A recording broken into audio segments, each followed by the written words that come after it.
In the next 10 minutes, I will show you how you can get wireless CarPlay and wireless Android Auto on your Audi A6 C7. This here is a 2013 car, and the process is pretty much identical for 2013 all the way to 2018. Start by putting on a microfiber so when you have your climate control coming out, it does not scratch any of the plastics in the car. Take a plastic trim tool and you can kind of wedge it out from the sides. Now there's a hook behind here that goes behind and locks in. So you would want that hook to come out. Start by slowly wiggling the climate control and that hook should start coming out. And then once you pull the climate control out, there's only 2 pins behind here. There's a red tab that you have to pull and then you can press against it and remove the first clip. Same with the other side, there's another red tab that you have to pull out and then you can start undoing the clips. Once you have the climate control out of the car, you can put it on the side and you'll see there's an 8mm screw right behind. You have to remove that screw in order to remove your factory radio. So once you start pulling out the factory radio, it's going to have 2 connections in the bottom section. Both of these connectors are just based off pull tabs. And once you remove those 2 pull tabs, you can pull it out all the way and start undoing your cord locks and other connections at the back. The first connection we're trying to remove here at the back is your fiber optics. The second one is the big chunky cord lock. Third one is your display cable, which is the silver one. The third one is your LVDS cable. You want to keep a note of that. Is the silver cable. This is what we're going to use for our interception module. Get that out and then you can remove the last connection.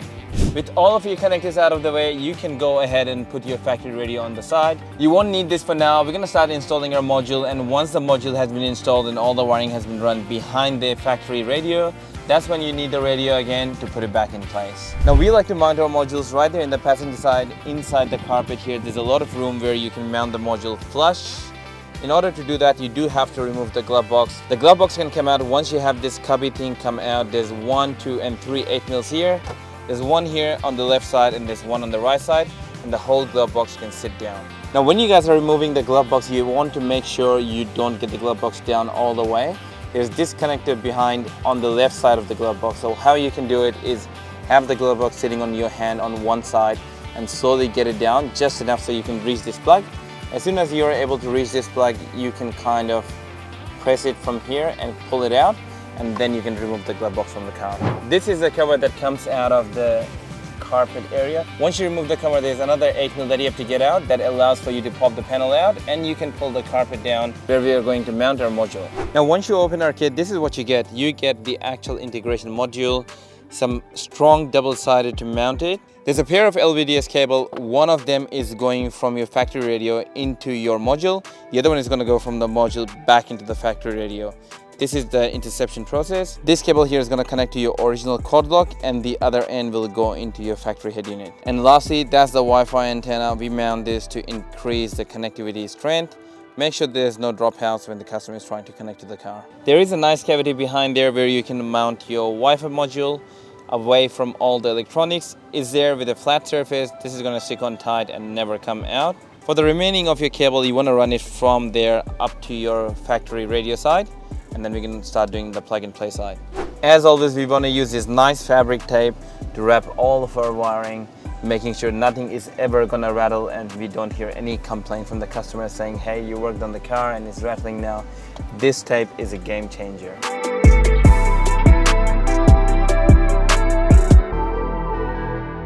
We have just plugged in our module and just trying to test all audio is working, steering wheel controls working. So we are here done with our plug and play side. That is the LVDS that's coming from the factory side, the silver one. The new blue one is coming out of our module. It's the LVDS out, and the other side of the LVDS is going behind the factory radio. We have also done a cord lock interception where we take on the factory cord lock, plug into our harness, and the other side of the cord lock goes into your factory radio. There is one more interception that we have done, which is through your climate control that gets all the CAN data for the system. Now this car is also getting a reverse camera installed to it. However, none of that needs to be here. So I'm going to assemble all of this section back The radio can go back in, the climate control can go back in. We have tested for CarPlay. The CarPlay is working fine. All audio is working, still using the factory Bluetooth for audio and your calls. And all of the steering wheel control is working just as it did the day it left the factory. Once we're done with everything up here, we're gonna mount the module down in the carpet, and then I can show you how the whole thing is gonna be done. So we have just finished mounting the module there. The USB has been run through this cubby panel inside the glove box. The glove box has been put back together. All of these panels have been put back together. This car also got our reverse camera upgrade on the factory handle. These are CAN driven lines. As you turn your steering wheel, the lines would also turn in. It's all getting powered by the same module that we use for our wireless CarPlay. Now going back into your CarPlay is pretty simple. You can go into park or drive. It'll be greeted back into your CarPlay system. And once you're back into your CarPlay system, you can see you can use your MMI dial, the factory dial, to go through all the things. You can play songs. Don't want to get any copyright, but you can play songs there. You can also display what's playing on here. So I've got customer's phone connected here just for the sake of convenience. My steering wheel control will still work just the way it used to do before. You can go up and down on the volume, use the skip track button. You can see what's playing on the cluster there. To go back into your factory setting, you just press and hold menu, and that brings you back into your factory Audi MMI system.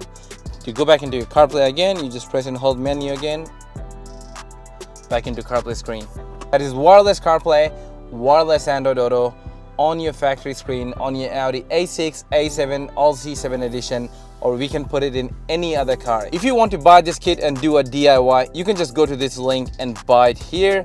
Or if you want me to help you do the installation, reach out to me at info@westernautocustoms.com.au and I'll get back to you with how I can help you.